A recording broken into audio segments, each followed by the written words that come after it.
नमस्कार दोस्तों, स्वागत है आपका इस YouTube चैनल हिंदी पाठशाला में। और मैं डॉक्टर तृप्ति द्विवेदी आज आप लोगों के लिए एक बहुत ही महत्वपूर्ण विषय लेकर के उपस्थित हुई हूं, जो कि है विराम चिन्ह।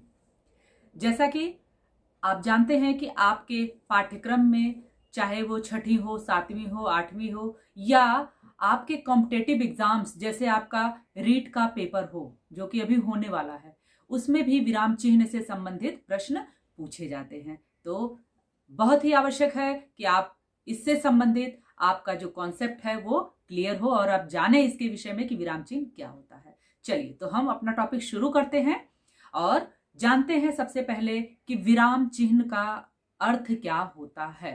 देखिएगा, विराम का अर्थ होता है रुकना और चिन्ह का अर्थ होता है जो कि हम सिंबल चिन्ह देते हैं, यानी रुकने के लिए जिन चिन्हों का प्रयोग करते हैं हम उनको क्या कहते हैं, विराम चिन्ह कहते हैं। और कहाँ रुकने के लिए, जब किसी भाषा को हम व्यवहार में लाते हैं, जब हम बोलते हैं कोई भाषा, तो हम क्या करते हैं, इन चिन्हों के माध्यम से ही, इन चिन्हों के सहयोग से ही हम यह स्पष्ट कर पाते हैं कि भाषा सरल और प्रवाहगम्य होती है, कि हम कहाँ पर रुक रहे हैं, हम प्रश्न कर रहे हैं, हम बात को खत्म कर रहे हैं, हम किसी चीज को जोड़ रहे हैं। ये सारी चीजें हमें किसके माध्यम से प्राप्त पता चलती हैं, इन चिन्हों के माध्यम से। तो ये तो हमने जान लिया कि विराम चिन्ह क्या होता है, किसे कहते हैं। चलिए, अब ये जानते हैं कि विराम चिन्ह कौन कौन से होते हैं। एक एक करके हम सब पर दृष्टि डालेंगे और साथ के साथ उदाहरणों के साथ आपको ये बताने का प्रयत्न करेंगे कि कौन से उदाहरण को देख करके किस चिन्ह को हम कहाँ प्रयोग करेंगे, ये सब हम उदाहरण के माध्यम से जानेंगे। तो चलिए, अपना सबसे पहला विराम चिन्ह हम लेते हैं योजक चिन्ह। पहला है योजक चिन्ह। योजक का अर्थ होता है जोड़, यानी जब शब्दों को जोड़ते हैं हम, यानी योजक चिन्ह का प्रयोग हम कब करते हैं, शब्दों के जोड़ों के बीच में, शब्दों को दोहराने की स्थिति में, तथा सा से सी के साथ योजक चिन्ह का प्रयोग किया जाता है।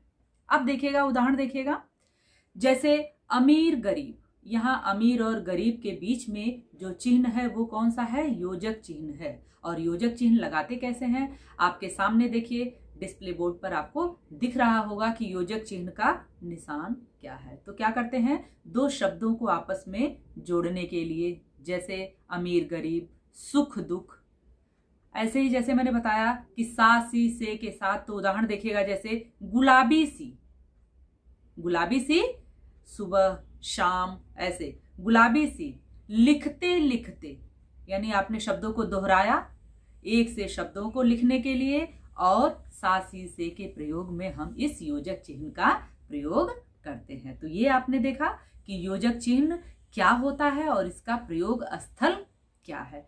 और आगे आपसे इससे संबंधित प्रश्न भी पूछे जाएंगे। मैं अभ्यास कार्य के माध्यम से आपको इस पर अभ्यास भी करवाऊंगी। साथ के साथ अभी आप उदाहरण के माध्यम से इसका प्रयोग स्थल देखते जाइए।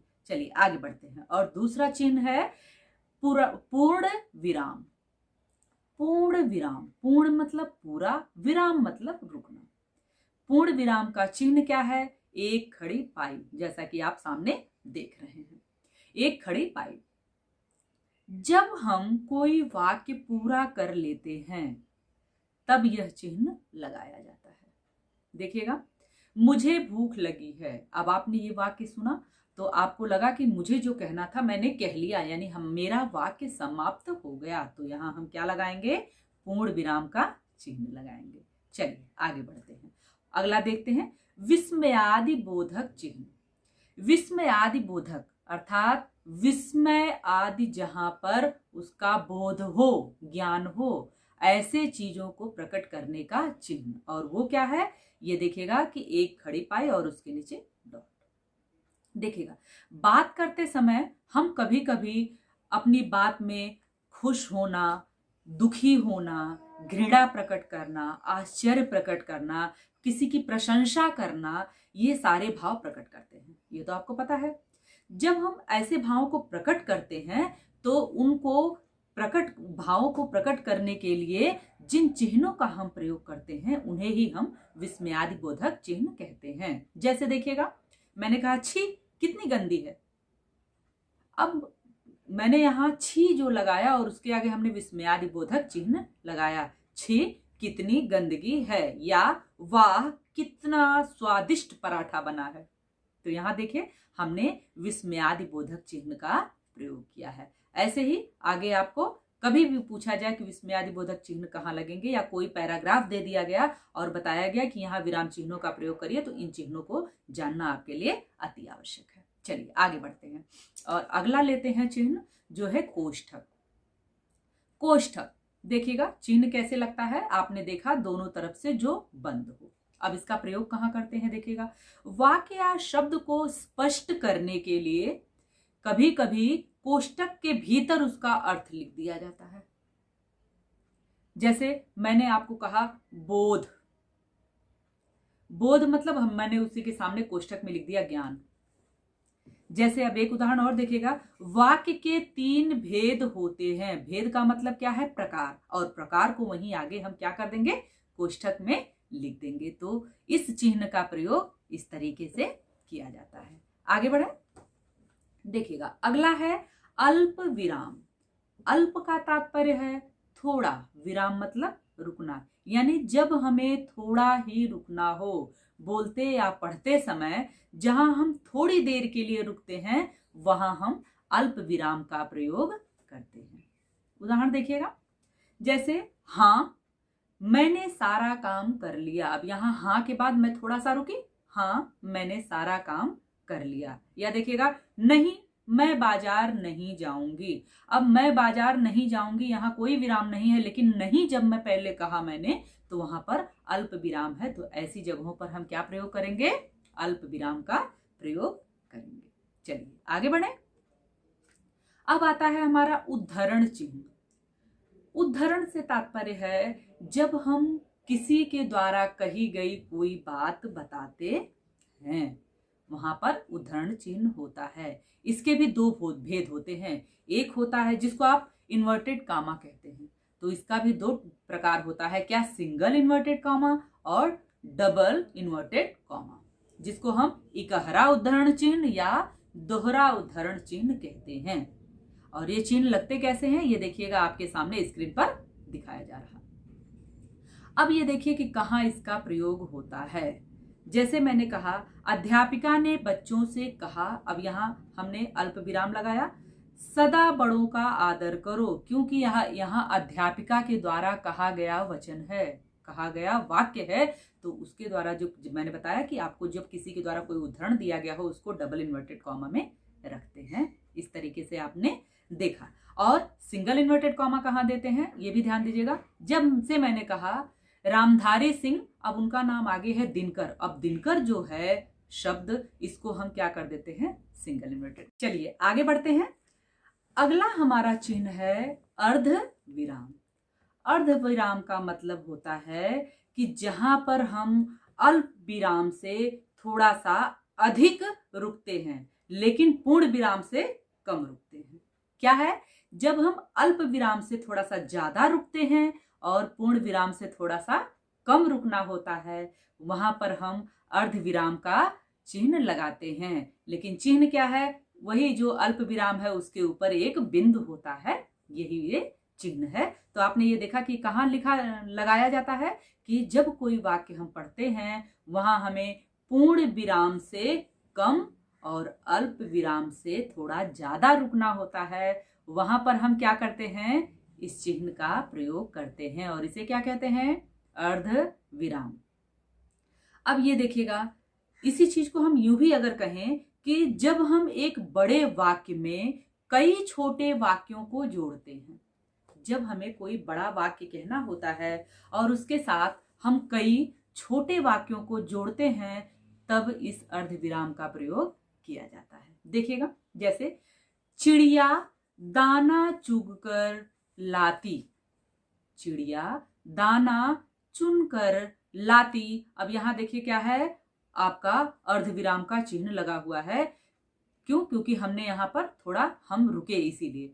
चिड़िया दाना चुनकर लाती, अर्धविराम, पहले बच्चों को खिलाती, फिर स्वयं खाती। पहले बच्चों को खिलाती, फिर स्वयं खाती। यहां आप देखिएगा कि अब जब वाक्य पूरा हुआ तो पूर्ण विराम लग गया, लेकिन हमने क्या किया, एक ही वाक्य में 3 वाक्यों को जोड़ा ना। चिड़िया दाना चुग कर लाती, पहले बच्चों को खिलाती, फिर स्वयं खाती। अब यहां 3 वाक्य था और तीनों को जोड़ने के लिए बीच में हमने क्या किया, अर्धविराम का प्रयोग किया। चलिए आगे बढ़े। अगला है प्रश्नवाचक चिन्ह। ये तो सर्वविदित है, यानी जब भी कोई प्रश्न हम पूछते हैं तो जिस वाक्य से भी हमें यह महसूस होता है कि कुछ पूछा जा रहा है, वहां पर इस चिन्ह का प्रयोग किया जाता है। देखिए, जैसे मैंने कहा, रविंद्र को कौन पढ़ाएगा। यहाँ कौन कह के मैंने प्रश्न किया तो वाक्य पूरा होने के बाद प्रश्नवाचक चिन्ह लगाया जाएगा। आगे बढ़े। अगला है निर्देशक चिन्ह। क्या है? निर्देशक चिन्ह, यानी जब हमें निर्देश देना होता है। ध्यान दीजिएगा, निर्देशक चिन्ह और योजक चिन्ह में बहुत माइनर सा अंतर है।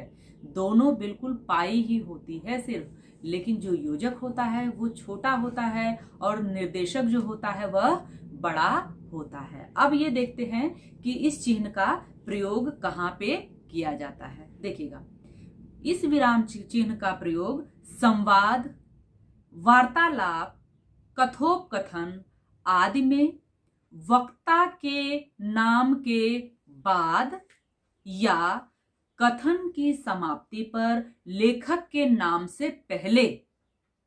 ध्यान से देखिएगा, जब हम कोई बातचीत करते हैं, अभी उदाहरण के माध्यम से भी मैं आपको समझाऊंगी। जब हम कोई वार्तालाप करते हैं, कथोपकथन कहते हैं, कोई संवाद करते हैं, वहां पर क्या होता है कि उसके प्रारंभ में ही वक्ता के नाम के बाद या फिर क्या होता है, कथन अगर कोई समाप्त हो रहा है तो लेखक का जो नाम होता है, यानी उस कथन को जिसने कहा है उस लेखक का जो नाम होता है उसके पहले इस निर्देशक चिन्ह का प्रयोग किया जाता है। बिल्कुल ध्यान से समझिएगा, यानी किसी संवाद में क्या करेंगे, पहले ही किसके पहले, वक्ता के नाम के बाद करेंगे, और जब हम क्या करेंगे, कोई कथन समाप्त हो जाता है जब, उसके लेखक के नाम के पहले करेंगे।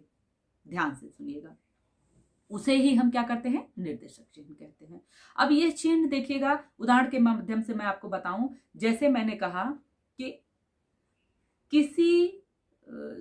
क्षमा कीजिएगा, जैसे मैंने आपसे कहा कि राम, अब राम एक शब्द है, उसके आगे निर्देशक चिन्ह लगेगा। राम यानी संवाद है, राम प्रिय सीते तुम व्यर्थ चिंता मत करो। अब यहां देखिएगा, एक संवाद कहा जा रहा है, संवाद चल रहा है, और जैसा कि मैंने आपको बताया कि संवाद में वक्ता यानी जो बोलने वाला है, यानी राम यहाँ इस चीज को कहने वाले हैं, इस वाणी को, कि प्रिय सीते तुम व्यर्थ चिंता मत करो। इस वाक्य को कहने वाला कौन है, राम। तो राम जो है, इनके आगे निर्देशक चिन्ह का प्रयोग हो जाएगा। तो राम निर्देशक चिन्ह लगेगा, कहते हैं प्रिय सीते तुम व्यर्थ चिंता मत करो। देखा आपने। अब देखिएगा दूसरा स्थल कि कहां पर है ये प्रयोग होता है। जैसे मैंने कहा, स्वतंत्रता हमारा जन्म सिद्ध अधिकार है। यह वाक्य है, किसके द्वारा कहा गया है, बाल गंगाधर तिलक जी के द्वारा यह वाक्य कहा गया है। अब जब हम बाल गंगाधर तिलक जी का नाम लिखेंगे, उसके आगे वो निर्देशक चिन्ह लगा देंगे। अब ये आपने देखा, दोनों प्रयोग स्थल मैंने आपको बता दिया कि कहां कहां पर ये कैसे लगेगा। यानी जब कोई संवाद कहा जाता है तो उस संवाद को कहने वाला जो वक्ता होता है उसके नाम के बाद लगता है, और क्या है, जो कोई वाक्य किसी के द्वारा कहा गया रहता है उस वाक्य को कहने वाले के नाम के पहले लगता है। तो आपने प्रयोग स्थल देख लिया, उदाहरण के माध्यम से भी मैंने आपको समझा दिया। देखिएगा, जैसे लव ने कहा यह तो अश्वमेध का घोड़ा है। अब लव के आगे आपने देखा निर्देशक चिन्ह लगा करके, और तब बोलेंगे कि यह तो अश्वमेध का घोड़ा है। संवाद कहने वाला लव है तो लव के नाम के आगे आपने देखा कि निर्देशक चिन्ह लगा। चलिए आगे बढ़े। अगला है विवरण चिन्ह। क्या है? विवरण चिन्ह। विवरण चिन्ह का तात्पर्य है कि जब हम किसी चीज का विवरण प्रस्तुत करते हैं। अब ध्यान से देखिएगा कैसे। विवरण चिन्ह होता क्या है? वही जो आपने निर्देशक चिन्ह देखा, बस उसमें थोड़ा सा अंतर है, उसके पहले 2 डॉट हो जाते हैं। अब देखिएगा, जब किसी बात का विवरण देना होता है या किसी के संबंध में विस्तार से कुछ कहना होता है या किसी पद की व्याख्या करनी होती है, जब किसी पद की व्याख्या करनी हो, किसी के संबंध में कुछ विस्तार से बताना हो या कोई विवरण देना हो, तब इस चिन्ह का प्रयोग किया जाता है।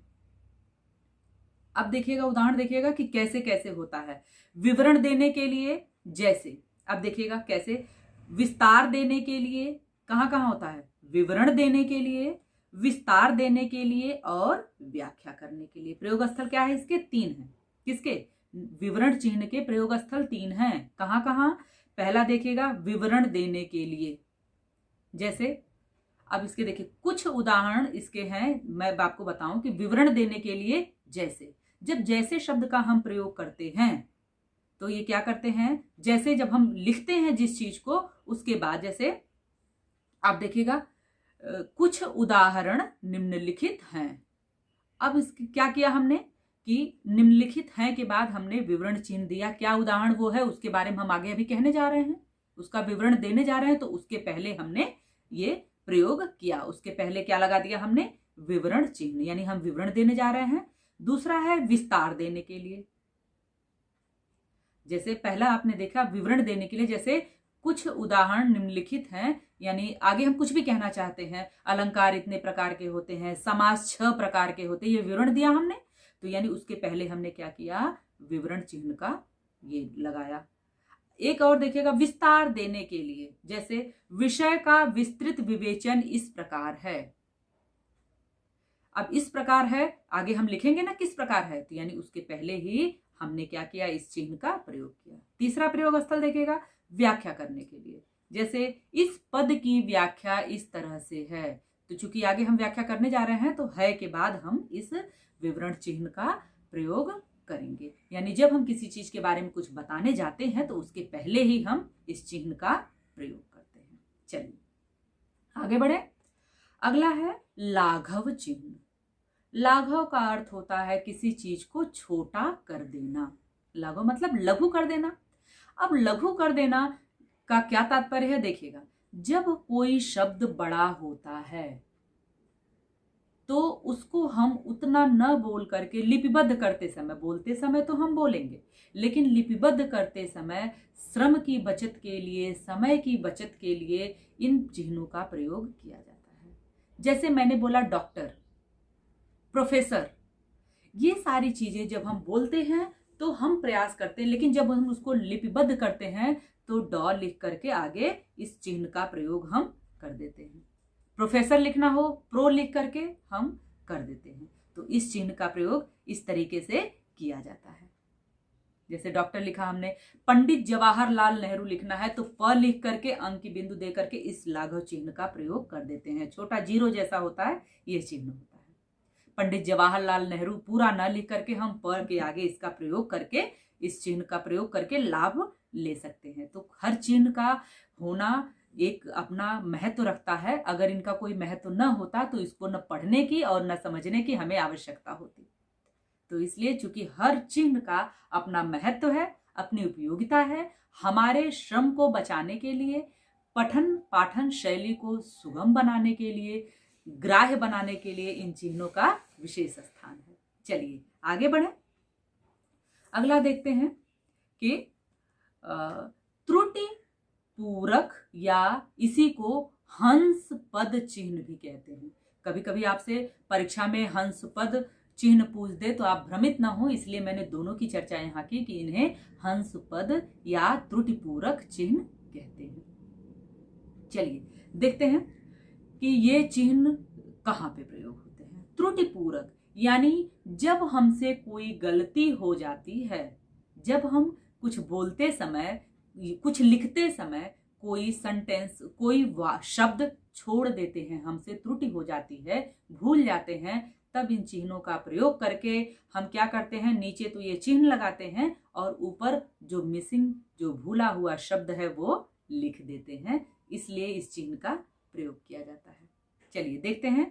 मैंने जैसे आपको कहा, राम ने खाई, रोटी लिखना मैं भूल गई, तो क्या करूंगी, राम ने के बाद इस हंस पद या त्रुटिपूरक चिन्ह को लगा करके और ऊपर मैं रोटी लिख दूंगी। तो इस चिन्ह की उपयोगिता क्या है ये आपने देख लिया, और कैसे लगाते हैं यह भी आपने देख लिया। उल्टा वाई की तरह इसको लगाते हैं, तो ये आपने देख लिया और समझ लिया। और इसका लाभ भी आप हमेशा अपने इसके दौरान लेते हैं, अपने पठन काल में आप इसको लेते हैं, क्योंकि अक्सर भूलना मनुष्य का स्वाभाविक गुण है और ये भूल होती रहती है। तो इन चिन्हों के मदद से हम उस भूले हुए कार्य को पूरा कर लेते हैं। चलें आगे बढ़ें। अब देखिएगा, रेखांकन चिन्ह यानी अंडरलाइन। रेखांकित करना मतलब अंडरलाइन करना। इसको तो आप सारे जानते हैं, क्योंकि आप जैसे ही परीक्षा देने जाते हैं आपसे प्रश्न पूछता है, रेखांकित अंश का भाव स्पष्ट करिए, रेखांकित ये, रेखांकित, तो आपने इस चिन्ह को बखूबी देखा होगा और पहचानते होंगे। तो आपको पता है कि रेखांकन चिन्ह क्या होता है। फिर भी मैं आपको बताती हूँ, देखिएगा। किन्हीं 3 प्रश्नों के संक्षिप्त उत्तर लिखिए। अब आपको भूल न जाए, अंडरलाइन किया गया 3 प्रश्नों के, ताकि उस पर आपकी दृष्टि जाए, यानी किसी चीज को विशेष दिखाने के लिए इस चिन्हों का प्रयोग किया जाता है। तो यहाँ अंडरलाइन कर दिया जाता है 3 प्रश्नों को। तो ये कहाँ पे हुआ, ये रेखांकन चिन्ह का प्रयोग आपने देखा कि ये रेखांकन चिन्ह था। तो उम्मीद करती हूँ कि अब आपको इतने उदाहरण के माध्यम से मैंने पूर्ण रूप से प्रयास करके समझा दिया है और आपको समझ में आ गया होगा कि विराम चिन्हों की उपयोगिता क्या है, विराम चिन्ह कौन कौन से कहाँ कहाँ लगाए जाते हैं, इनका प्रयोग स्तर भी देखा आपने, और उम्मीद है अब आपको समझ में भी आया होगा। परीक्षा में, रीट की परीक्षा में आपसे इससे संबंधित प्रश्न पूछे जाएंगे तो आपका वह नंबर कटेगा नहीं, आप बिल्कुल अच्छे से उसको कर लेंगे। तो वीडियो आपको कैसी लगी? बहुत जल्दी मैं आपके लिए इससे संबंधित अभ्यास प्रश्न भी लेकर के उपस्थित हुई होंगी। वीडियो अगर आपको अच्छी लगी हो तो इसको लाइक जरूर करिएगा, ज्यादा से ज्यादा वीडियो को शेयर करिए। चैनल को सब्सक्राइब नहीं किया है तो सब्सक्राइब करके बेल आइकन दबा दीजिए, ताकि मैं ऐसी महत्वपूर्ण जानकारियां आप तक पहुंचाती रहूं। वीडियो देखने के लिए आपका बहुत बहुत धन्यवाद।